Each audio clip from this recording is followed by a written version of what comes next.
How had she not noticed it from the start? Sure, he was a much larger pony and his coloration was different, but he carried himself much as Twilight had. He even spoke the same way, though Dash had just thought it was a result of living in Canterlot. "You're Twilight's brother? Oh my gosh! Twilight never told us she had a brother." Dash flew excitedly around the unicorn. "And you're the captain of the guard too? Oh wow! It's great to meet you." Shining Armor chuckled. "And it's a pleasure to meet you as well, Miss Rainbow Dash. Though I had hoped when we met it would be under happier circumstances." Rainbow's wings drooped a little, and she landed gently on top of a nearby stool. "Yeah, I hear that. Things have been pretty rough all over. If you don't mind me asking, how are Twilight's folks holding up?" "Bearish time," Shining said with a heavy sigh. "When it first happened, they were as distraught as every pony who had lost some pony. Mom seems to have found some measure of solace with her work. Her research team has been analyzing soil samples brought back from around Ponyville for the princess. It's been slow going, especially with the continuing disappearances, but she says that her research has proven invaluable. They're close to uncovering not only the cause of what happened last year, but perhaps what happened to the Canterlot citizens as well. Or so she thinks." Father, the unicorn shifted uncomfortably. "He hasn't given up hope. Twilight will just bound back into our lives, as if she just off on some grand adventure and will be home any day now. I wish I shared his confidence, but I worry that it might be unhealthy for him at this point." Dash nodded. It was an incredibly seductive thought that Twilight had somehow saved every pony in Ponyville by casting some incredible spell only she would be capable of at the last possible minute. She had been the element of magic for crying out loud. If any pony could, maybe zap every pony into some other dimension or shift them forward in time or something, it would be Twilight. For weeks Rainbow Dash had thought something just like that must have happened. Now though, she knew she had probably just been trying to distract herself from her own grief and shame. Dash was angry with herself for giving up on Twilight like that, but when the days started stretching into cold and lonely months, she had to come to terms with the fact every pony might not be coming back this time. Instead of dwelling on that, she said, "It's good to hear they are all right at least. Until we know for sure what happened, I can understand wanting to hope." Dash's voice faltered, and she gave herself a little shake.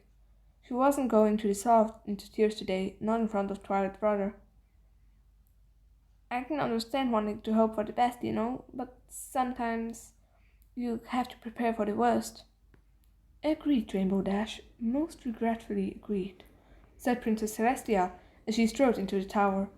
The gloom that had descended over the Pegasus and the unicorn almost, but not quite, melted away as she bowed low before the monarch. Come, there's no reason to keep up appearances here. I consider you both loyal and trusted friends.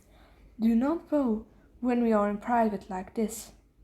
There was a slight trace of annoyance in her voice, though it was drawn beneath love and understanding. As Dash rose, she could see that Celestia looked exhausted, though she was still radiant and her glow literally lit the room. There were wrinkles around her eyes that Dash didn't remember being there before. The monarch's feathers were slightly ruffled, and her mane seemed less lustrous than she recalled. "Ditto. What he said, Your Highness, Your Majesty?" With a tiny twinge of fear, Rainbow Dash realized she'd been dreading this moment. She hadn't actually had to directly interact with Celestia since Ponyville had burned to ashes. She had always half expected to go to sleep one night and wake up in the dungeons beneath Canterlot. The recognition of duty, she had heard, could carry some steep penalties, but worse than that was the thought of having to face Celestia like this, away from the crowds, away from her duties. She had at least partially held Dash responsible for what had happened, for her not being there in Equestria's hour of need. Dash could see the grief that weighed Celestia down like an invisible sheet of lead. Grief that Dash felt responsible for, even if some miracle the princess didn't. Yet Celestia still considered her a loyal friend.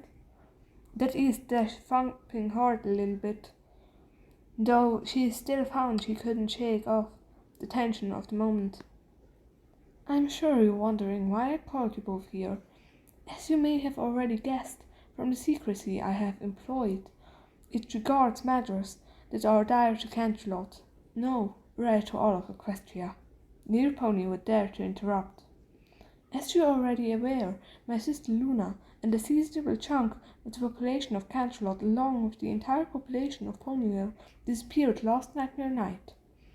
There were many who thought at the time that Luna had resumed her persona of knackerman and spirited part of the citizenry away for some nefarious purpose, some even going so far as to suggest that she had devoured them in some obscene, gluttonous ritual to regain her dark powers. I have never believed this, nor can I ever think that my sister would be capable of such evil. Knackerman thought to bring about the eternal night. This is true, but she wanted to rule the ponies of Equestria, not destroy them. While my advisers have suggested I should not rule out my sister's collaboration with a third party, I consider her as much a victim in this as the rest of the missing. Celestia moved gracefully to the telescope and gazed through it at the moon she had recently raised. Giving the nod of a craftsman admiring work well done, she continued. Others in the remaining nobility have begun to look outside for the cause of the disappearances. The oldest are pushing for war with our neighbours outside of Equestria. Such a war would be as costly as it would be pointless. The younger nobles would prefer we impose some sort of sanction on the respected perpetrators, but I fear they are only considering their own potential personal gains this time of crisis. Though I must listen to both parties' daily occasions and demands, I fervently believe that this is an internal problem that does not involve an outside force, at the very least, not one that would require an act of war or a breaking of treaties. Celestia gazed at Dash and Shining, her face stern.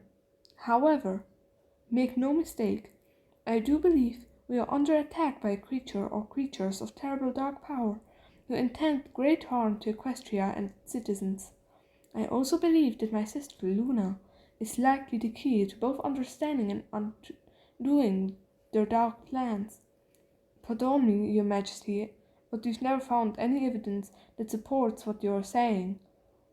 There were never any signs of a struggle being put up by those who vanished here in Canterlot, said Shining Armor, as tactfully as possible. Granted, there was not much evidence that could be gathered from Ponyville after the fire, but here in the city were no signs of forced entry and no witnesses.